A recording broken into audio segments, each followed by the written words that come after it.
کہ وہ میری ذمہ داری ہے, وہ میری ڈیوٹی ہے, اب میں آیا ہوں, اب میں نے کرنا ہے. معاذ اللہ, یہ مجھے فلاں نے فرمائشی پروگرام دے دیا تو میں نے کرنا ہے, یا چونکہ ساری دنیا گھر میں میلاد کر رہی ہے تو اب میں نہیں کروں گا تو کیا ہوگا. ایک یہ مزاج ہے.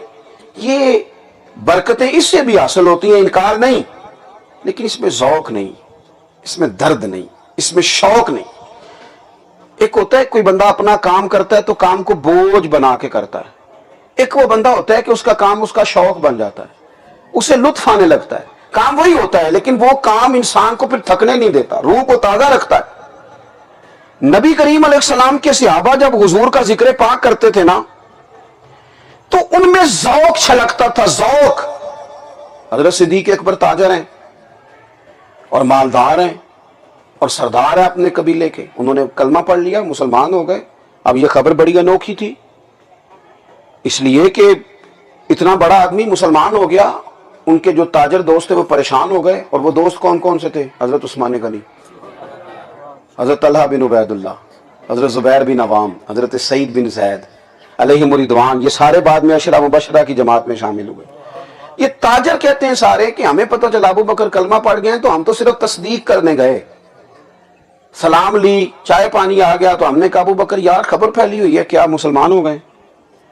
تو کہتے ہیں اس کا جواب بڑا سادہ تھا, ہاں اور نہ میں دے دیتے, لیکن ابو بکر صدیق نے ہمیں بٹھا لیا. اور پھر انہوں نے اس رنگ میں حضور کی باتیں کی, اس ترتیب سے میرے کریم کا ذکر کیا, آنا میرے دل آمنہ کے لال کی باتیں کرے. کہتے ہیں ان کی کیفیات, کبھی وہ رو پڑے, کبھی ان کی آنکھیں چمک پڑے, کبھی حضور کے اخلاق کی بات, کبھی کردار کی بات, کبھی قرآن مجید کی مبین آیات کی بات, کبھی حضور کی کلی سیرت کی بات. اس طرح سے انہوں نے کیا ہم ایک دوسرے کا چہرہ دیکھنے لگے. پھر آنکھوں آنکھوں میں ہم نے فیصلہ کیا کہ ابو بکر یار چل ہمیں بھی لے چل, ہم بھی حضور کا کلمہ پڑھنا چاہتے ہیں. پتہ کیا بات ہے, کچھ چیزیں بندے پہ طاری ہوتی ہیں, جب تک وہ طاری نہ ہو مزہ نہیں دیتی, سرور نہیں آتا, کیف نہیں آتا. میں ایک بہت بڑے زبردست عالم ایک دفعہ ملاقات کا موقع ملا, اور صحیح زبردست آدمی تھے. تو ہم نے ان سے عرض کی کہ حضور آج آپ کی تقریر سننے آئے ہیں. انہوں نے محفل میں مجمع میں کھڑے ہو کے لوگوں سے کہا آج میری طبیعت نہیں لگ رہی, میں جب تک میرا پورا دل نہ لگے میں حضور کا ذکر نہیں چھیڑا کرتا. میرے اوپر کچھ بوجھ ہے, میری قلبی کیفیت کچھ اور ہے, میرے جذبات کو ذرا وضو کر لینے دو, ذرا میرے خیالات کو دھل لینے دو, ذرا میرے تصورات پر کسی پریشانی نے بوجھ ڈالا ہے ذرا اتر لینے دو, مجھے تھوڑا موقع دو. پھر میں نے دیکھا کہ انہوں نے وضو کیا, 2 نفل پڑھے, کچھ دیر درود شریف پڑھا. پھر کہنے لگے میں نے اپنے آپ کو سمجھا لیا ہے کہ کہیں تو لوگوں کی سفارشوں پہ تو نہیں حضور کا ذکر کرنے لگا. میں نے اپنے شیخ کو دیکھا, ممبر کی طرف آ رہے تھے, تھوڑی دیر رک گئے, اور کئی دفعہ دیکھا جمعے کے وقت آتے, اب نعرے لگ رہے ہیں, لوگ جمع ہیں, آپ رک جائیں گے تو تھوڑی مشکل ہوتی ہے, تو رک جاتے. تو ایک دن کسی نے پوچھا کہ حضرت یہ ممبر شریف پر جمعے والے دن جانے سے پہلے تھوڑی دیر رک جانا, اب لوگ جمع ہیں, نعرے لگ رہے ہیں, آپ کیوں نہیں جاتے؟ تو حضرت فرمانے لگے ہزاروں کا مجمع جب دیکھتا ہوں اور ان کی آنکھوں میں اپنے لیے پیار بھی دیکھتا ہوں اور ان کے نعرے بھی دیکھتا ہوں, تو ممبر پر جانے سے پہلے تھوڑی دیر پہلے اپنے آپ سے پوچھتا ہوں کہ کہیں تو ان نعروں کے لیے تو نہیں آیا ہوا. پوچھتا ہوں اپنے آپ سے کہ کہیں ایسا تو نہیں کوئی مسئلہ کہ یہ لوگوں کا ذوق شوق, اور کہیں ایسا تو نہیں کہ تو آج یہ ذہن بنا کے آیا کہ آج میں نے کمال کر دینی. جب اپنی نیت ٹھیک کر لیتا ہوں پھر ممبر پر بیٹھتا ہوں. یہ کیفیات ان لوگوں کی تھی جو حضور کے ذکر سے لوگوں کو مول لیتے تھے. ایک بات ضرور اپنی زندگی میں طاری کریں, انسان کا شعبہ ایک نہیں ہوتا, شعبہ جات مختلف ہوتے ہیں, لیکن اس بندے کی حیثیتیں بھی مختلف ہوتی ہیں. یعنی ڈاکٹر صرف ڈاکٹر نہیں ہوتا, وہ کسی کا بیٹا بھی تو ہوتا ہے نا. صرف ڈاکٹر نہیں ہوتا, کسی کا بھائی بھی تو ہوتا ہے نا. ڈاکٹر صرف ڈاکٹر نہیں ہوتا, کسی کا شوہر بھی تو ہوتا ہے نا. ڈاکٹر کسی کا باپ بھی تو ہوتا ہے. انسان کا شعبہ ایک ہوتا ہے, اس کی حیثیتیں ایک جیسی نہیں ہوتی. وہ کسی جگہ پہ کچھ ہے, کسی جگہ پہ کچھ ہے. عالم, استاد, شیخ, مفتی, لیکچرار, یہ اپنے شعبے کے تعلق سے اگر ایک استاد ہیں, لیکن وہ سبھی کے استاد تو نہیں نا, شاگرد بھی تو ہیں نا. وہ سبھی کے پیر نہیں, مرید بھی تو ہیں نا. وہ کسی کے دوست بھی تو ہیں نا. ہم یہ کرتے ہیں کہ ہم اپنی شخصیت کے خول میں پوری طرح قید ہو کے رہ جاتے ہیں, تو ذوقی کام کئی دفعہ ختم ہو جاتے ہیں. اگر ہم اپنی شخصیت سے تھوڑا سا باہر بھی نکلیں, میں